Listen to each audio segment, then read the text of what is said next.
이번에는 32장 파생상품에 대해서 보도록 하겠습니다.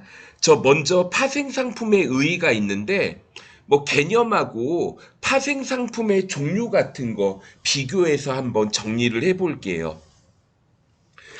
일단 참고로 파생상품하고요, 비파생상품이 있어요. 그래서 비파생상품은 미래에 변동 가능성이 있습니다. 그런데 이게 사업 경영을 하다 보면 이게 미래에 좀 불확실한 걸 좀 싫어할 수가 있죠.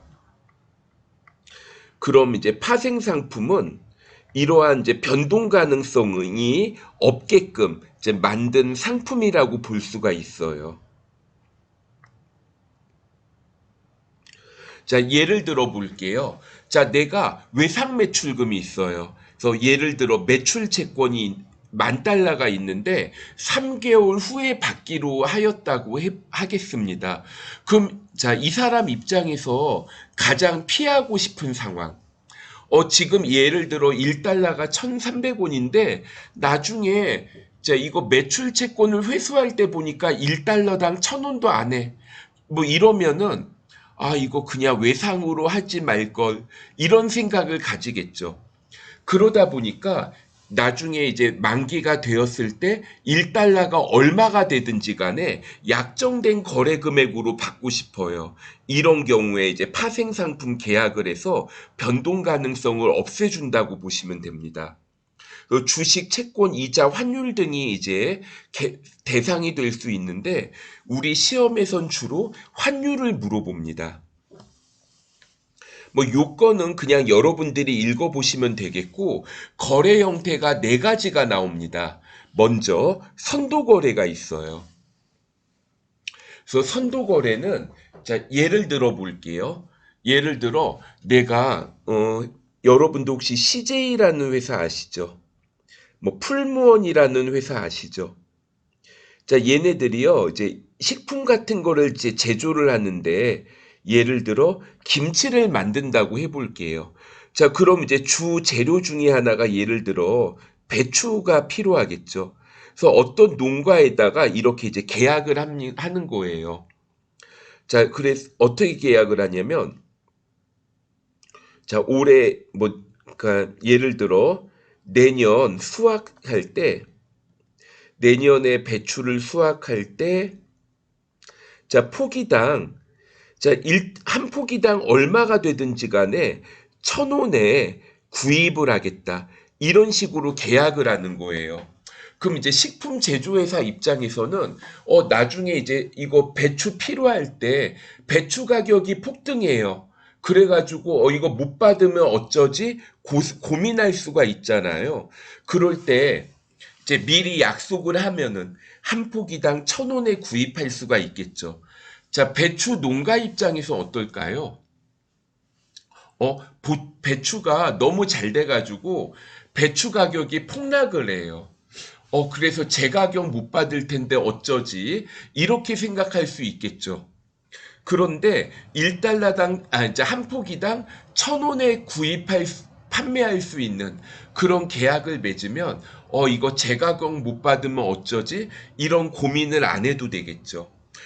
이런 거래를 이제 선도 거래라고 합니다. 그런데 이 거래는 좀 한 가지 허점이 있어요. 내가 계약을 지키는 게 불리한 것 같아요. 계약을 어기고 싶어. 이런 충동을 가질 수도 있죠. 그래서 이제 나온 게 이제 선도거래가 있습니다. 그래서 선도거래, 선물거래, 선도거래에서 처음에 좀 약간 불완전한 면이 있다 보니 선물거래가 나옵니다. 조직화된 시장에서 거래를 해요. 그래서 선도거래, 만기일에 특정 상품의 인수도가 이루어짐. 선물거래는 이제 반대 매매를 하는데, 예를 들어 볼게요. 아까 전에 배추를 가지고 예를 들어 볼게요. 1,000원에 거래하기로 계약을 합니다.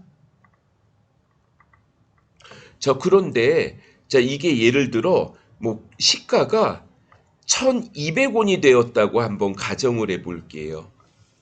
그러면 자, 이거 배추를 판매하기로 한 쪽 입장에서는 이거 약속을 그냥 깨버리고 1200원에 팔고 싶어 하지 않을까?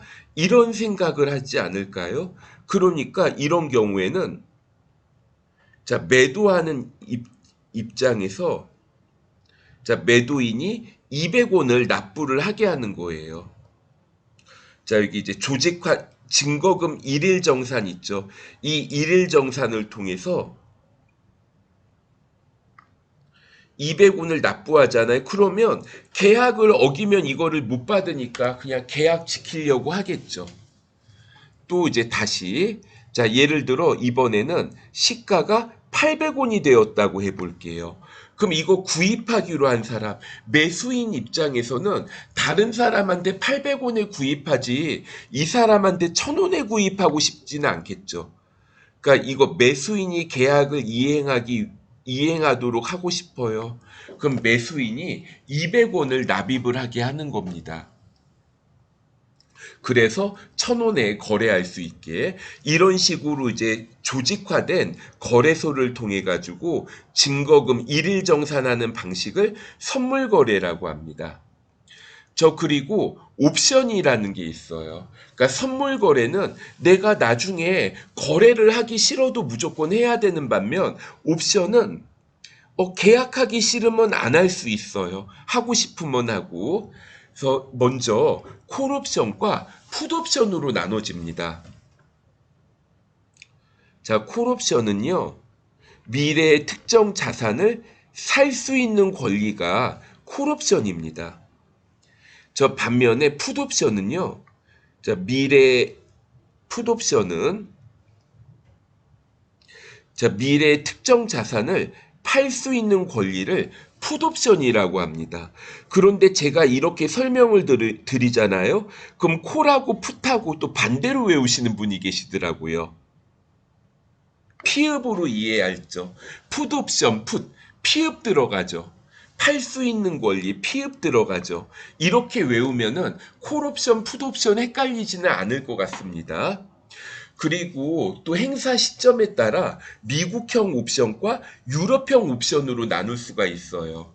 자, 예를 들어 만기 30일짜리 옵션이 있다고 할게요. 그러면 좀 미국 얘들하고 유럽 얘들 그냥 우리 선입견 실제로 가서 살아보면 또 다를 수 있지만 좀 왠지 유럽은 좀 사회주의 다 된 것 같고 딱 규칙대로 하는 것 같은데 미국은 좀 자유분방한 것 같아. 그러면 미국형 옵션, 자, 만기일 이전에 언제든지 권리 행사가 가능해요. 자, 만기일 이전에 자, 언제든지 권리 행사가 가능하다. 이걸 우리가 뭐라고 한다? 미국형이라고 합니다. 근데 예를 들어 유럽형은 만기일에만 권리 행사가 가능해요. 그러니까 만기가 30일짜리인 옵션이 있는데 미국형 옵션이라고 하면 그냥 다음날 권리 행사해도 되고 30일 되는 날 권리 행사를 해도 돼요. 그런데 유럽형이면 딱 30일 후에만 권리 행사가 가능하다. 이렇게 보시면 됩니다. 그리고 스왑이 있는데 자, 예를 들어 A라는 사람의 기대 현금 흐름이 있어요.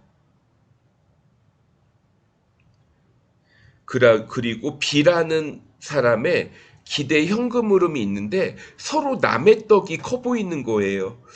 A는 내 기대 현금 흐름보다 B의 기대 현금 흐름이 좋은 것 같고 B는 반대로 A의 기대 현금이 더 좋은 것 같아. 그러면 현금 흐름을 바꾸자. 이걸 뭐 수합이라고 하는데 우리 시험에서는 수합은 물어보진 않을 것 같아요.